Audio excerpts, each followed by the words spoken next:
my dear students. Today I am going to explain you all subject science of class 5. Chapter number 11. The name of the chapter is force, work and energy. ठीक है, बल, कार्य और ऊर्जा.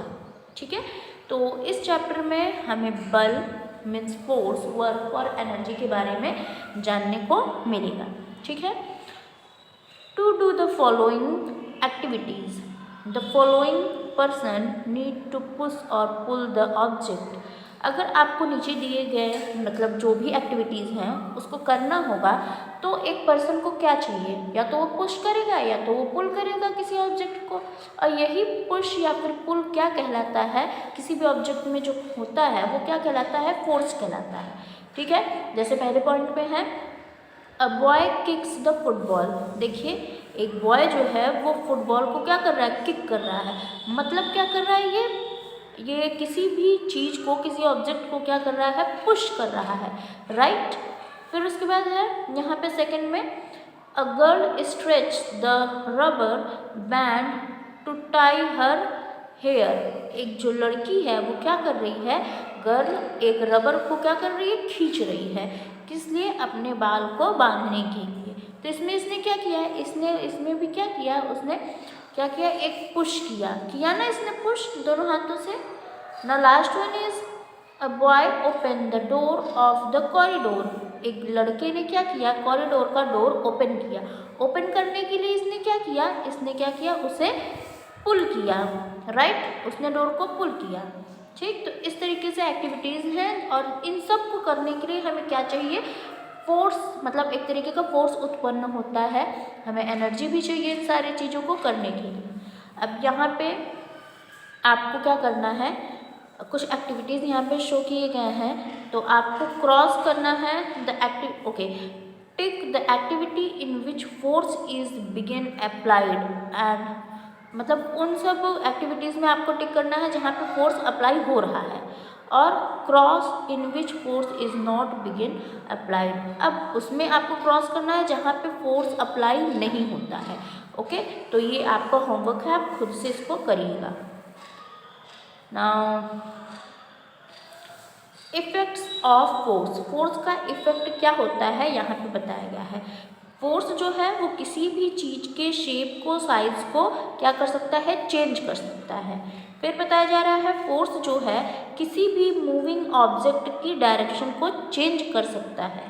Third बता रहा है force क्या कर सकता है, किसी भी मूविंग ऑब्जेक्ट की स्पीड को बदल सकता है. अगर वो बहुत ज़ोर से कोई भी चीज़ चल रहा है तो अगर हम फोर्स उसमें लगाते हैं तो हम उसके स्पीड को क्या कर सकते हैं, स्टॉप कर सकते हैं या फिर चेंज कर सकते हैं.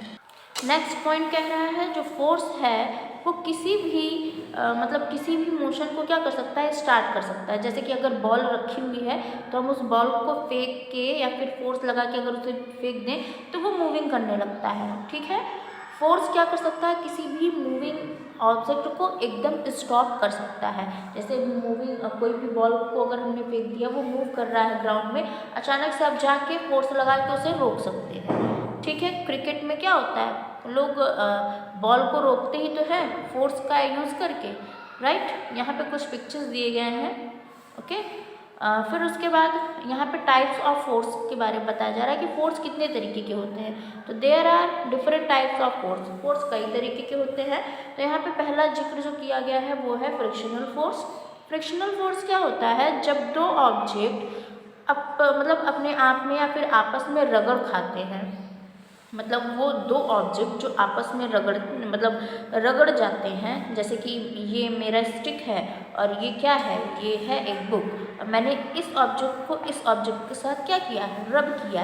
ये क्या हो रहा है, ये है एक फ्रिक्शनल फोर्स. ओके, जैसे कि आपने एक हाथ को अब ठंड है तो आप लोग क्या करते हो, ठंड में अपने हाथ को रब करते हो इस तरीके से.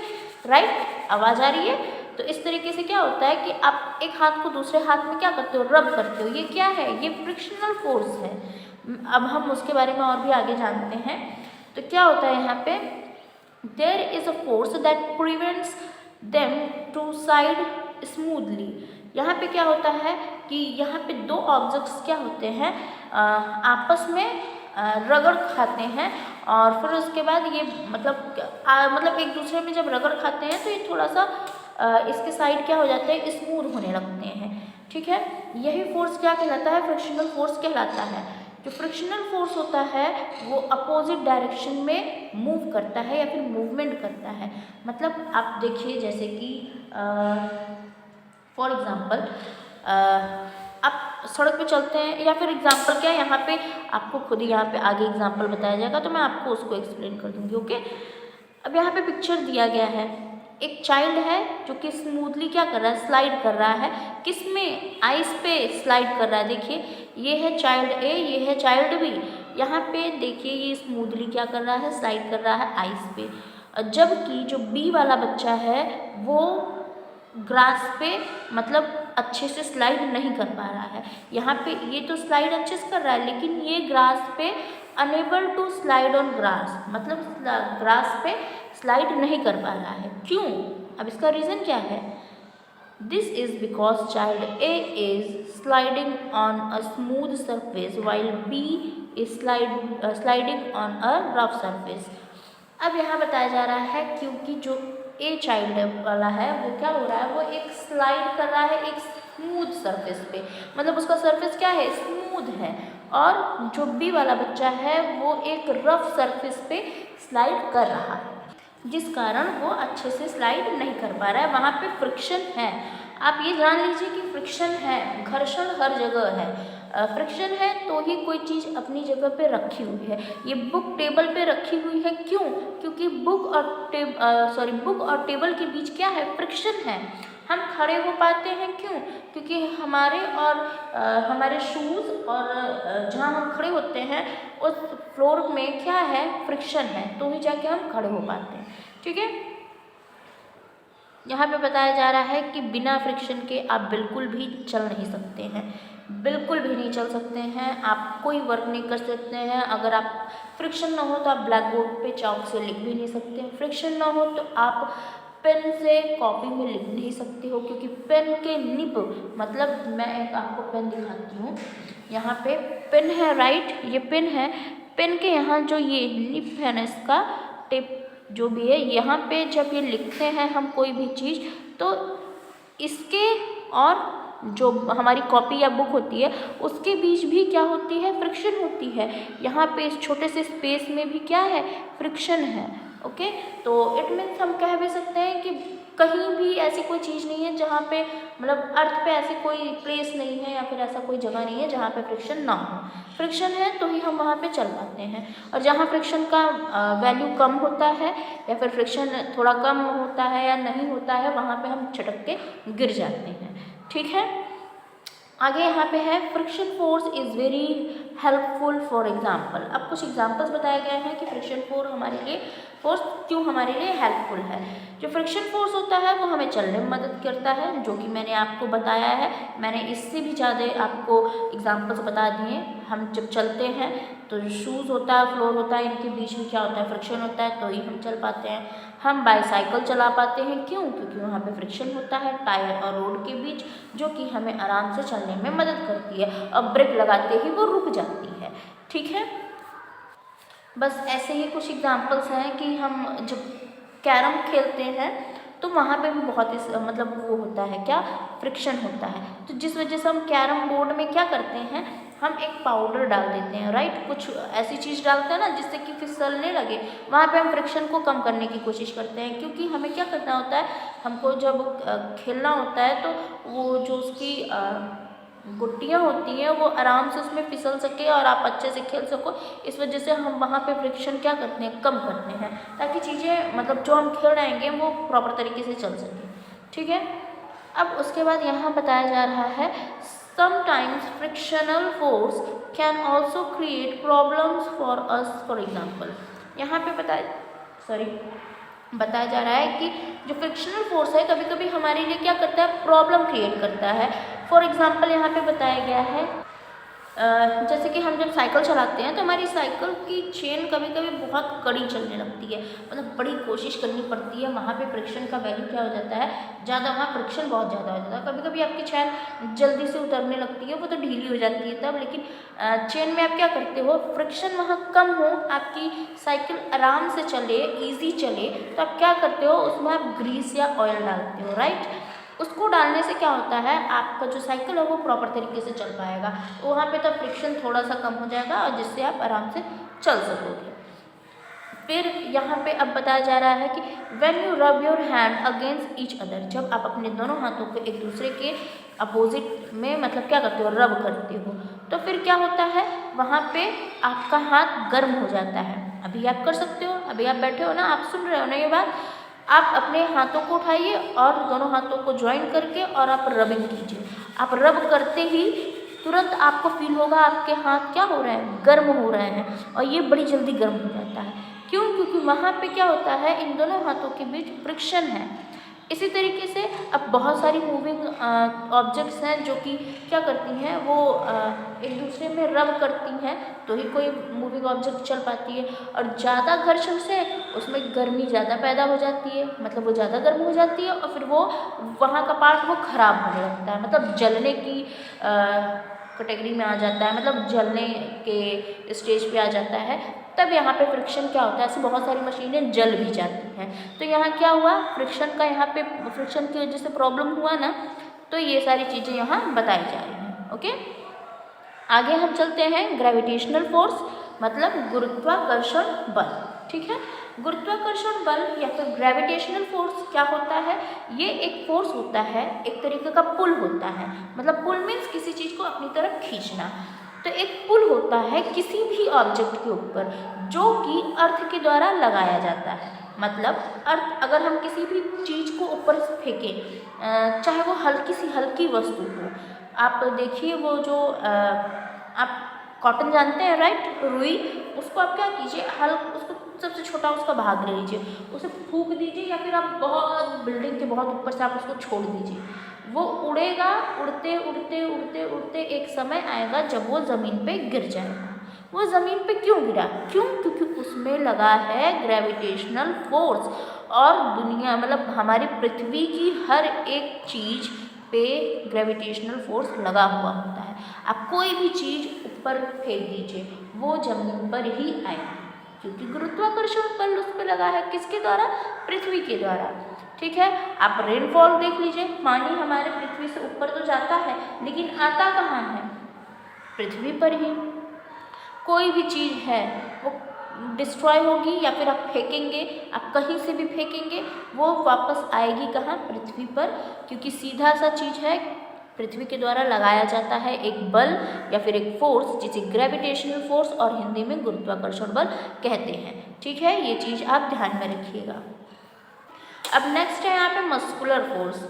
मस्कुलर फोर्स मतलब मस्कुलर, आप मसल्स से समझ रहे हैं ना, आपके मसल्स, तो कुछ ऐसे फोर्स होते हैं जो कि हमारी बॉडी के द्वारा लगाए जाते हैं, हमारे बॉडी के मसल्स के द्वारा। तो उसे किस तरीके का फोर्स कहा जाता है, उसे कहा जाता है मस्कुलर फोर्स। एग्जाम्पल के लिए, किसी चीज़ को लिफ्ट करना, मतलब अपने ये जो बैग है, अपने बैग को लिफ्ट करना, किसी डोर को पुश करना, कार के डोर को पुश करना, आप क्या करते हो, पुश करके उसे बंद करते हो।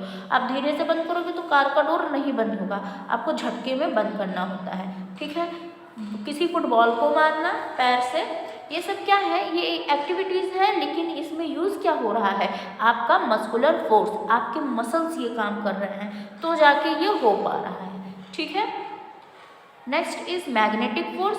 मैग्नेट से आप समझ रहे हैं व्हाट इज मैग्नेट, चुंबक जानते हैं राइट, आप खेलते भी हैं चुंबक से। तो यहाँ मैग्नेटिक फोर्स, चुंबकत्व बल। ठीक है, तो यहाँ जो मैग्नेट्स होते हैं उनके द्वारा एक फोर्स लगाया जाता है जो कि क्या कहलाता है, मैग्नेटिक फोर्स कहलाता है। ये किसी भी मतलब सर्टेन ऑब्जेक्ट्स में बहुत सारे मशीन्स होते हैं, उसमें भी ये चुंबक जो है उसको यूज़ किया जाता है। तो कुछ ना कुछ उसमें होगा ना राइट, वो कुछ तो करता होगा, इस वजह से उसको लगाया जाता है। अब यहाँ पे एक देखिए, एक एक्सपेरिमेंट दिखाया गया है किस तरीके से मैग्नेट्स वर्क कर रहे हैं। जो मैग्नेट होते हैं वो जो है जो आयरन के नेल्स होते हैं या फिर आयरन की जितनी भी प्रोडक्ट होती है उन सबको क्या करता है, अपनी तरफ खींचता है, राइट। तो आप मैग्नेट के बारे में अच्छे से जानते हैं। तो उसके द्वारा जो बल लगाया जाता है वो क्या कहलाता है, मैग्नेटिक फोर्स कहलाता है। नेक्स्ट है इलेक्ट्रोस्टैटिक फोर्स। इलेक्ट्रोस्टैटिक फोर्स क्या होता है, the force exerting between two charge particles at a distance is called electrostatic force. मतलब वो फोर्स जो कि दो चार्ज पार्टिकल्स, मतलब दो ऐसे पार्टिकल्स जो कि चार्ज हो, ठीक है, उनके बीच जो बल लगता है या जो फोर्स लगता है वो क्या कहलाता है, इलेक्ट्रोस्टैटिक फोर्स कहलाता है। ठीक है, यहाँ पे बताया गया है this force is attractive for unlike charge and is repulsive for like charge. मतलब जो अनलाइक चार्ज होंगे वो अट्रैक्टिव होंगे, लेकिन जो लाइक चार्ज होंगे वो क्या करेंगे, रिपल करेंगे, रिपल्सिव होते हैं। ओके, अब नेक्स्ट है यहाँ पे इलास्टिक फोर्स। इलास्टिक फोर्स क्या होता है, when we apply force on a rubber band. जब हम किसी रबर बैंड पे एक फोर्स अप्लाई करते हैं, आप रबर बैंड को क्या करते हो, खींचते हो, राइट। तो जब आप खींचते हो तो उसमें क्या करते हो, आप एक बल यूज़ करते हो, तो उसे क्या कहते हैं, इलास्टिक फोर्स। आप जब खींचते हो तो उसमें एक लिमिट होती है, उसके बाद आप उसे नहीं खींच सकते हो। आप रबर को लीजिए, आप खींचिए उसको, तो उसकी एक लिमिट होगी, उसके बाद वो नहीं खींचेगी। अगर आप ज़्यादा जोर लगाएंगे वो टूट जाएगी। तो वो जो उसकी लिमिट मतलब है, जितनी वो खींच सकती है, मतलब उसकी वही वो क्या है, उसकी लिमिट है। फिर उसके बाद जैसे ही आप उसे छोड़ेंगे वो वापस से अपनी जैसे उसकी पहले की पोजीशन थी वैसी हो जाएगी। मतलब रबड़ गोल गोल होती है, बहुत बड़ी तो होती नहीं है रबड़। आप घर में देखिए ना, मम्मी लोग यूज़ करती होंगी या सिस्टर्स यूज़ करती होंगी, तो या फिर आप लोग खुद यूज़ करते होगे, तो उस रबड़ को ना आप लीजिए और उसको खींचिए। खींचने के बाद उसे छोड़ेंगे, जैसे ही छोड़ेंगे वो वापस से अपना स्टेज प्राप्त कर लेगी। मतलब जो वो उसका शेप साइज़ है वो अपने ओरिजिनल शेप साइज़ में आ जाती है। इस पोजीशन को या फिर इस तरीके के फोर्स को क्या कहते हैं, इलास्टिक फोर्स कहते हैं। ठीक है, आगे हम बात करते हैं अब वर्क की। वर्क क्या होता है, मतलब कार्य, मतलब फोर्स के द्वारा या फिर फोर्स जब अप्लाई करते हैं तो ही हमारा कोई काम होता है। कैसे, अगर मैं बोल रही हूँ तो मैं क्या यूज़ कर रही हूँ, मैं भी तो कुछ बल लगा रही हूँ। मतलब मैं अपने मुंह से आवाज़ निकालने के लिए मैं क्या कर रही हूँ, मैं अंदर से क्या कर रही हूँ, बल का प्रयोग कर रही हूँ, तो ही जाके बल यहाँ पे कोई कार्य हो पा रहा है। अगर आप कार्य करेंगे तो सीधी सी बात है, आपको बल का यूज़ करना पड़ेगा। आपको खाना भी खाना है तो भी बल का यूज़ करना पड़ेगा, आपको पानी भी पीना है तो भी बल का यूज़ करना पड़ेगा, है ना। तो आप कह सकते हैं कि बिना बल के आप कोई भी वर्क नहीं कर पाएंगे। जैसे यहाँ बताया गया है, moving table, throwing basketball, picking a book from the self. यहाँ पे सब मतलब कुछ एक्टिविटीज़ बताई गई हैं। और वैसे आप जानते ही हैं कि हर काम करने के लिए आपको क्या चाहिए, फोर्स चाहिए, राइट। अब बात आती है एनर्जी की। ठीक है, एनर्जी क्या होता है, टू डू वर्क, काम करने के लिए हमें एनर्जी की ज़रूरत पड़ती है। आप फोर्स तभी लगा पाओगे, आप काम तो करोगे, आप फोर्स भी तभी लगा पाओगे जब आपकी बॉडी में एनर्जी होगी। अगर आप एनर्जी नहीं रहेगी आपकी बॉडी में तो आप फोर्स कितना भी लगाओगे वो वर्क हो ही नहीं पाएगा, है ना। तो एनर्जी बहुत ज़्यादा ज़रूरी है किसी भी काम को करने के लिए। तो एनर्जी क्या होती है, वो एबिलिटी होती है हमारी बॉडी के लिए, जिससे कि हम अपनी बॉडी के द्वारा काम कर सकते हैं। अब बहुत सारे तरीके के एनर्जी होते हैं, कुछ यहाँ पे बताए गए हैं, जैसे कि लाइट एनर्जी। लाइट एनर्जी क्या होती है, कुछ ऑब्जेक्ट्स होते हैं जैसे कि सन हो गया, बर्निंग कैंडल हो गया, टॉर्च हो गया, बल्ब्स हो गए, और भी बहुत सारी चीज़ें जो कि लाइट हमको मतलब लाइट दिखाती हैं या फिर जिसमें से लाइट निकलती है, जो कि हमें चीज़ों को देखने में मदद करती हैं।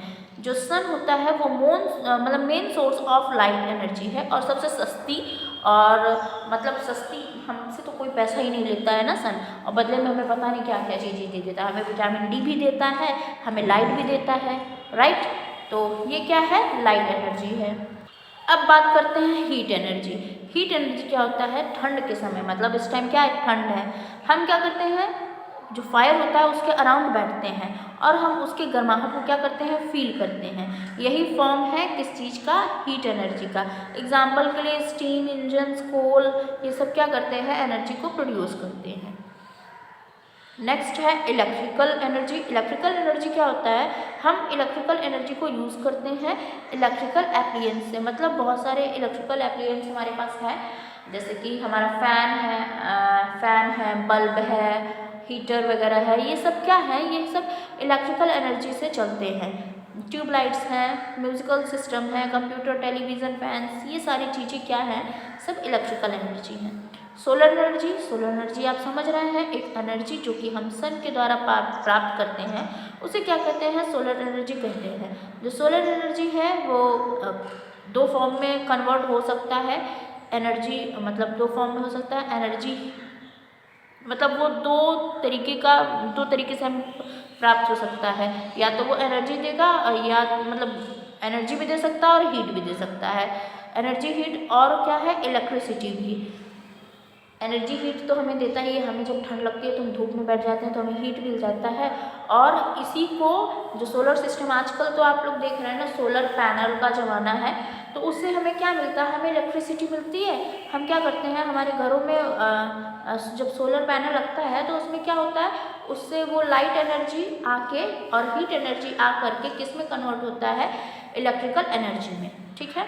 फिर विंड एनर्जी, जैसे सन से हमें मिल जाता है इलेक्ट्रिकल एनर्जी, उसी तरीके से हम विंड से भी क्या कर सकते हैं, विंड मिल्स होते हैं, उससे क्या कर सकते हैं, इलेक्ट्रिसिटी पैदा कर सकते हैं। तो ये भी एक तरीके की क्या है, ऊर्जा है।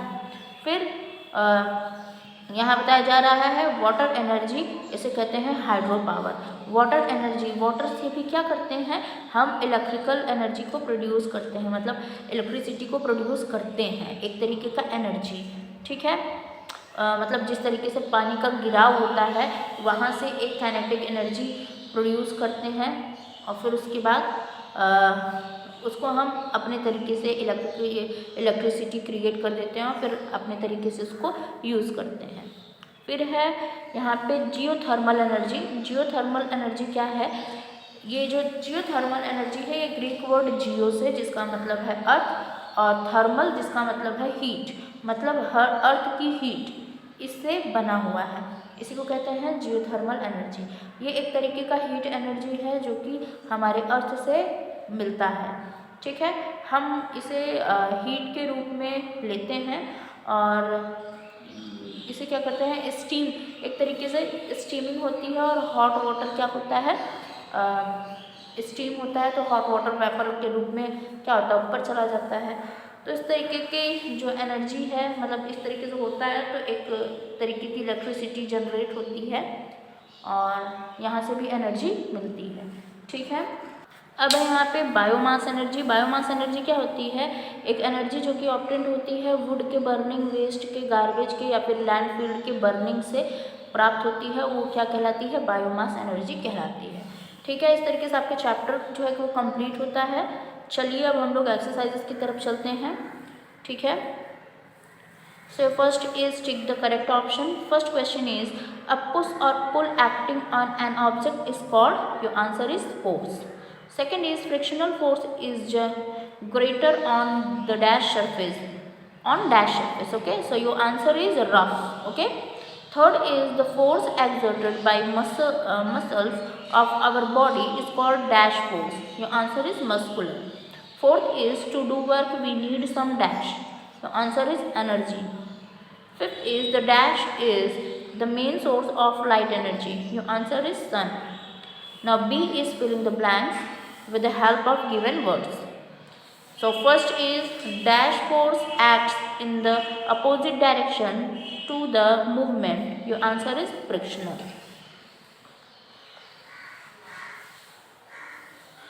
Okay. Now second is the force exerted by muscles of our body is called dash force. Your answer is muscular. Now third is dash is the ability of the body to do work. Your answer is energy. Fourth is steam engines use dash to obtain energy. Your answer is coal. Fifth is the energy we get from the sun is called dash. Your answer is solar energy. Sixth is wind energy is used by dash to generate electricity. Your answer is windmills. Okay, so in this way your chapter is completed. That's all for today. Thank you so much.